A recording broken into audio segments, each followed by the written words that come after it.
नमस्ते। एडवोकेट पूजा मोदतिया फिर से मैं आपके सामने एक बहुत ही महत्वपूर्ण निर्णय लेकर आई हूँ सुप्रीम कोर्ट का, जो कि आपकी भूमि रजिस्ट्रेशन से रिलेटेड है। वीडियो पूरा देखिएगा, आपको सारी जानकारी इसी एक वीडियो में मिलेगी। मैंने इकट्ठी जानकारी एक ही वीडियो में दे रही हूँ। उसके बाद अगर आपका कोई, वैसे मेरे हिसाब से उसके बाद आपका कोई सवाल नहीं बाकी रह जाएगा, बट स्टिल अगर आपका कोई सवाल बाकी रह जाता है, तब आप कमेंट बॉक्स में वो सवाल कीजिएगा। मैं पूरी कोशिश करूँगी टाइम से उसका जवाब देने की। ये बड़ी खबर है, रिलेटेड है भूमि रजिस्ट्रेशन के नियमों से। भूमि रजिस्ट्रेशन जो आप करवाते हैं, आप जो भूमि खरीदते हैं या बेचते हैं, उसका जो रजिस्ट्रेशन होता है, उनके नियमों में बदलाव हो चुका है। ज़मीन रजिस्ट्री के नियम में हुआ बड़ा बदलाव। अब ज़मीन खरीदी व बेचने से पहले जान लीजिए ये नियम। मेरे वीडियोस जो ज़मीन से रिलेटेड हैं उन्हें सबको देखिए। अच्छा, मैं आपसे एक बात और इसको शुरू करने से पहले कहना चाहती हूँ। मैंने एक एडवर्स पोजीशन से रिलेटेड, यानी कि प्रतिकूल कब्जा से रिलेटेड एक वीडियो बनाया है, जिसमें मैंने आपको शॉर्ट में बोल रही हूँ, जिसमें मैंने आपको बताया कि 12 साल तक अगर आप कुछ पर्टिकुलर शर्तें हैं उनके साथ किसी दूसरे की ज़मीन पर कब्जा करके रहते हैं तो वो आपकी होगी, लेकिन वो इतना ईज़िली आपकी नहीं होगी। और उसके सारे नियम वगैरह मैंने उस वीडियो में बताए। आप पूरी वीडियो देखिए कीजिए। आपसे बहुत हाथ जोड़ के गुजारिश है कि आप पूरी वीडियो देखें, ताकि आप इतने बेकार के सवाल ना करें, आप इम्पोर्टेंट सवाल पूछें मुझसे। और दूसरी चीज़ कि आप आधी अधूरी वीडियो देखते हैं और आप पूरी वीडियोस नहीं देखते। भूमि से रिलेटेड और भी वीडियोस हैं जिनमें मैंने सरकारी भूमि के बारे में बताया कि उस पर क्या नियम लागू होते हैं। आप एक दो वीडियो देखकर छोड़ देते हैं, जिसके बाद आप फिर उल्टे सीधे सवाल करते हैं और मैं उनका क्या जवाब दूँ। तो आप प्लीज़ सारी वीडियोस देखिए ताकि आपको पूरी जानकारी हो सके। आधा ज्ञान हमेशा ख़तरनाक होता है, इस बात का खास ख्याल रखें। चलिए हम वीडियो पे लौटते हैं। जो ज़मीन की रजिस्ट्री है उसके नियम बदल गए हैं ख़रीदने और बेचने के लिए, जिनको आपको जानना बहुत ज़रूरी है।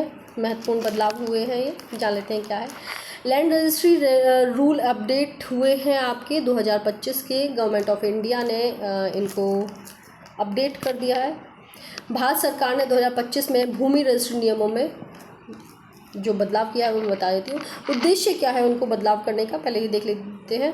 पारदर्शिता आएगी, यानी कि जो बीच में आपके बिचौलिए होते थे, वो आपसे जो उल्टी सीधी रकम हड़पते थे वो ख़त्म होगी। धोखाधड़ी की रोकथाम होगी, यानी कि एक ही प्रॉपर्टी को 4 बार बेच दिया गया और आपने उसको ख़रीदा, आपको पता नहीं था उससे पहले उस पर क्या विवाद चल रहा था और आप फंस गए, उससे रोकथाम मिलेगी।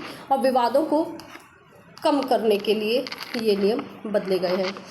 Old rules versus new rules, यानी कि पुराने नियम क्या थे और नए नियम क्या हैं।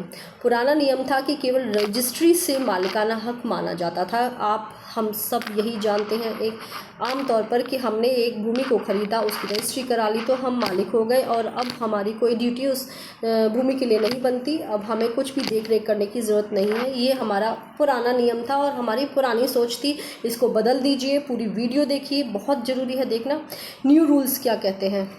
नए रूल में रजिस्ट्री के साथ म्यूटेशन, यानी कि नामांतरण होना आवश्यक है। अगर आपने रजिस्ट्री करवा ली है तो भी आप उसके पूरे मालिक नहीं हैं, सिर्फ आपको ट्रांसफ़र राइट्स मिल चुके हैं। रजिस्ट्री का मतलब होता है ट्रांसफ़र राइट्स मिलना, ना कि उसके मालिक हो जाना। मालिक होने के लिए म्यूटेशन होना, नामांतरण होना बहुत ज़रूरी है। खतौनी में आप का नाम आना, दाखिला खारिज होना बहुत ज़रूरी है। डिजिटल रिकॉर्ड और सत्यापन आवश्यक हो गए हैं। एक एक वर्ड को याद रखिएगा, दोबारा वीडियो देख लीजिएगा, आपके लिए बहुत काम की वीडियो है। इम्पोर्टेंस ऑफ म्यूटेशन, यानी कि नामांतरण का इम्पोर्टेंस क्या है वो जानिए। म्यूटेशन का मतलब है राजस्व रिकॉर्ड में नाम दर्ज कराना, यानी कि जिसकी पुरानी भूमि चली आ रही थी उसका नाम वहाँ से खारिज होगा और आपके नाम का दाखिला होगा, जिसको दाखिला खारिज बोलते हैं। बहुत ज़रूरी है। बिना म्यूटेशन आप कितना भी पैसा दे दीजिए, वो भूमि आपकी नहीं हो सकती। बिना म्यूटेशन के मालिकाना हक अधूरा माना जाएगा। यह ज़मीन विवादों को रोकने के लिए बहुत ही ज़्यादा अनिवार्य हो गया है। आप अगर फिर बाद में कहते हैं कि जी हमने तो रजिस्ट्री करा ली थी, हमने तो उसका पैसा दे दिया था, हम अब मालिक क्यों नहीं है, तो फिर कोई नहीं सुनेगा। रेलेवेंट लीगल प्रोविजंस हैं वो जान लीजिए। रजिस्ट्रेशन एक्ट 1908 इससे रिलेवेंट है। ट्रांसफर ऑफ प्रॉपर्टी एक्ट 1882 इससे रिलेवेंट है। और रेवेन्यू कोड, यानी कि राज्य अनुसार राजस्व का कोड इससे रिलेवेंट है, और भूमि सुधार अधिनियम और स्थानीय भूमि कानून ये भी इससे रेलेवेंट है। रिस्पॉन्सिबिलिटीज़ क्या हैं, यानी कि जिम्मेदारियां क्या हैं, एक खरीदने वाले की और एक बेचने वाले की, यानी कि क्रेता की और विक्रेता की जिम्मेदारियां क्या हैं।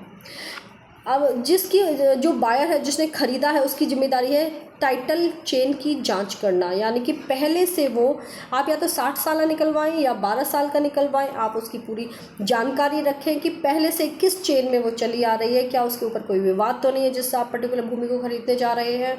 उसका खतौनी निकलवा के खसरा नंबर उसमें चेक करें, 60 साल निकलवाएं, उसमें देखें कि क्लियर से वो चली आ रही है, जिस हिसाब से आपको बेची जा रही है वो सब नाम उसमें चढ़े हुए हैं, जो आपको बेच रहा है क्या उसका नाम है या नहीं है।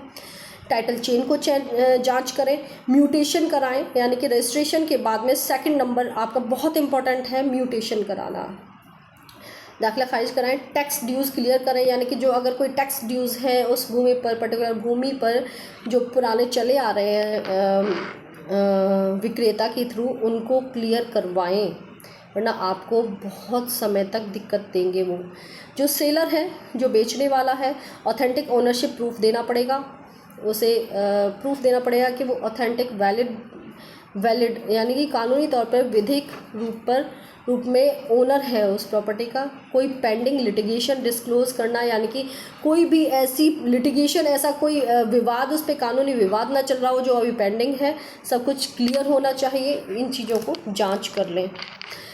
स्टेट वाइज हाइलाइट्स देखें, यानी कई राज्यों ने पहले से ही म्यूटेशन अनिवार्य कर दिया है, जैसे कि उत्तर प्रदेश है, बिहार है, महाराष्ट्र है, कर्नाटक है, और अन्य राज्य भी 2025 से लागू कर रहे हैं। म्यूटेशन बहुत ज़रूरी है, आपसे बार बार मैं हर वीडियो में ये बात कह रही हूँ। सुप्रीम कोर्ट जजमेंट्स हैं कुछ इससे रिलेटेड, रजिस्ट्री से रिलेटेड और ओनरशिप से रिलेटेड है। आपका 2025 का लेटेस्ट जजमेंट है, महनूर फातिमा इमरान केस है ये। बहुत लोग मुझसे साइटेशन मांगते हैं कि डिसीजन का, जजमेंट का नाम बता दीजिए, मैं वो बता रही हूँ आपको। म्यूटेशन और पोजीशन और वैलिड टाइटल ज़रूरी है, ये इसमें बोला गया है। और रेवेन्यू कोड रिकॉर्ड जो केवल राजस्व उद्देश्य के लिए है, वो 2023 का एक मैटर है, जिसमें इसी मैटर में बोला गया है। और फ्रॉडुलेंट रजिस्ट्रेशन से बायर सुरक्षित नहीं होगा, इस बात को याद रखिएगा। अगर आप कल को कहते हैं कि जी हमने ख़रीदा, हमें पता नहीं था, ये तो सेलर को बताना चाहिए था, बेचने वाले को, जी नहीं, आपकी खुद की जिम्मेदारी बनती है। आप सारी चीज़ें जांच पड़ताल करके ही चीज़ें खरीदें, अदरवाइज़ आप बाद में किसी और पर नहीं रख सकते कि जी हमें पता नहीं था, उसकी ड्यूटी थी। आपकी ड्यूटी थी, आपको खरीदने से पहले सब कुछ पता करना चाहिए था। इस केस में ये सब बोला गया है। क्या बोला गया है? Registry ownership, mutation, revenue records और फ्रॉडुलेंट रजिस्ट्रेशन आपको जांच करना पड़ेगा। कंक्लूज़न क्या है इसका? कंक्लूज़न ये है कि रजिस्ट्री प्लस म्यूटेशन होने पर ही आप कंप्लीट ओनरशिप आपकी होती है, ओनली रजिस्ट्रेशन से नहीं, रजिस्ट्री या बैनामा से नहीं होती। सुप्रीम कोर्ट ने भी स्पष्ट किया है कि केवल रजिस्ट्री से मालिकाना हक सिद्ध नहीं होता है। यह बदलाव ज़मीन विवादों को कम करेगा और ख़रीदारों को सुरक्षित बनाएगा। गवर्नमेंट डायरेक्टिव्स हैं, यानी कि सरकार की अपील है, सभी खरीद म्यूटेशन करवाएं, खरीदार जो है वो सभी म्यूटेशन करवाएं। डिजिटल रिकॉर्ड की जांच करें, ट्रांसपेरेंसी और अकाउंटेबिलिटी सुनिश्चित करें, यानी कि उस पर कोई पेंडिंग टैक्स या कोई भी मूल्य पेंडिंग तो नहीं है, उसका देने का बकाया तो नहीं है, उसको क्लियर करवाएं। फ्रॉड प्रिवेंशन मेजर्स, यानी कि सेलर की वैधता का सत्यापन करें, डिजिटल रिकॉर्ड्स क्रॉस चेक करें, बायोमेट्रिक वेरिफिकेशन करवाएं, फेक बेनामी ट्रांजैक्शंस पर रोक लग सकती है। इस प्रकार मैंने आपको जो आपके ज़रूरी चीज़ें थी बहुत शॉर्ट में आपको समझा दी हैं। उसके बावजूद आपको लगता है कि आपका कोई सवाल है, इस पूरे वीडियो को देखने के बाद अगर आपको लगता है कि आपके पास कोई सवाल है जो आपको चाहिए मुझसे पूछना, तो आप ज़रूर पूछें। और मैं एक बार देख लेती हूँ कि आपके लिए कुछ ऐसा तो नहीं बचा है जो मुझे बताना बाकी रह गया था। नहीं जी, मैं आपको सब कुछ बता चुकी हूँ। आपको मेरा वीडियो कैसा लगा मुझे ज़रूर कमेंट बॉक्स में बताएं मेरी मेहनत आपको कैसी लगती है, मुझे प्रोत्साहित करें ताकि मैं और ऐसी नॉलेजेबल वीडियोस और जजमेंट और नीतियाँ आपके लिए लेकर आती रहूँ टाइम टू टाइम। मेरी वीडियोस को प्लीज़, मेरी पहल जो मैंने शुरू की है अकेले, इसमें मेरा सहयोग करें कि सबको सामाजिक तौर पर, व्यक्तिगत तौर पर सबको नॉलेज होनी चाहिए, बेसिक नॉलेज वैदिक रूप से होनी चाहिए। तो मेरी वीडियोज़ को ज़्यादा से ज़्यादा शेयर करें सबके साथ, ताकि आप मेरा सहयोग कर सकें सबको नॉलेजेबल बनाने के लिए। वीडियोस को शेयर करें, कमेंट बॉक्स में कोई राय है, कुछ सवाल है तो वो ज़रूर लिखें, अपनी राय भी साझा करें, वीडियो को लाइक करें, मेरे चैनल को सब्सक्राइब करें ताकि आप जैसे ही मैं वीडियो अपलोड करूं आप तुरंत उसका नोटिफिकेशन पा सकें और आप जानकारी से अवगत हो सकें। मैं जल्दी ही ऑनलाइन अपनी वीडियोस लेकर आने वाली हूँ, ऑनलाइन में आऊँगी और डायरेक्ट आप अपने सवालों के जवाब मुझसे ले पाएंगे वैदिक रूप से। धन्यवाद।